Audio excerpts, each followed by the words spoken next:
So a lot has changed technically since Mortal Kombat. So the tech team's been hard at work with an all-new real-time lighting system. They have an all-new character material system, so the characters look really realistic. We have multi-threaded the renderer, so we can just sort of render more stuff on screen, so the game looks really incredible. Our engineers have really pulled out all the stops and are squeezing every bit of performance that we can get. In comic books, the characters are very bold and bright and graphic because you're dealing with hand-drawn imagery, whereas in our game we have the ability to render materials and a lot of details. So what we're trying to do is make these characters feel as if they've stepped off the page. You can see the leather and the metal and the rivets and all the things that make their costumes have dimension and weight in the real world.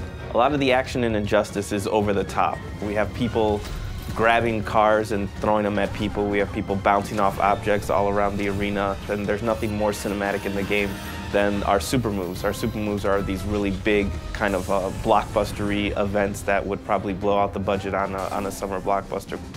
So our mantra for this game has always been, this is the big blockbuster summer movie that you've always wanted to see with superheroes. The environment choice in Injustice is just as important as the character choice. We have several interactable zones spread out among each one of the environments, and they're not cookie cutter. They're not placed in the exact same place for each environment. So depending on your style of gameplay, you're going to want to pick an environment that kind of eases towards your style of gameplay. We have multiple levels on many of the arenas as well, and every time you play the game, it's going to be a little bit different. The button layout has changed in Injustice from Mortal Kombat. First, we got rid of the block button. You now hold back to block for all attacks. Also, 3 attack buttons, light, medium, and hard. So the additional button we call the character trait button, and that's a specific attack designed to showcase each character. So in the case of Nightwing, he uses the button to switch between his Kali stance using Kali sticks and his staff stance where he uses a staff, and there's completely different attacks. In the case of Cyborg, he uses the button to sort of charge up his health, so you're going to get different effects for every character. The combo system in Injustice will feel very familiar. Instead of using a special move to start a combo, you actually will use your special moves to link combos. You can also cancel out of a combo to link into a level transition or into a pop-up. DC's been incredibly supportive on this project and actually pushing us to take things farther than we ever thought we'd be able to get away with. Superman in particular was fun to work on. We had a lot of freedom with trying things as far as materials and adding little armor bits and playing with the way that his logo ties into his cape, things like that, which normally you'd think you wouldn't have the freedom to play with such an iconic character, but DC was very supportive the whole way. The coolest thing about working on Injustice is obviously learning a lot more about the DC lore.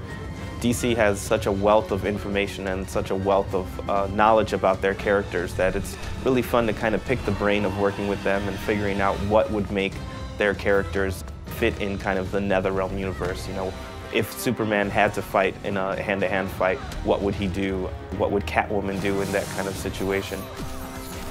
What excites me about working on Injustice is we get to play with superheroes. We get to make Superman, Batman, The Flash, Harley Quinn, characters that we've seen in cartoons and grown up with our entire lives. So to put fighting styles to each one of those characters and special moves has been really a privilege. Working on Injustice has been very exciting.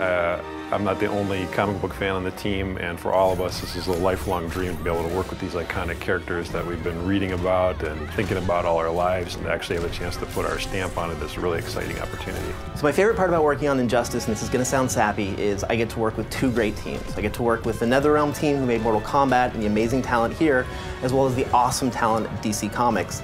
And sort of that marriage between 2 awesome teams is what really keeps me coming to work each day.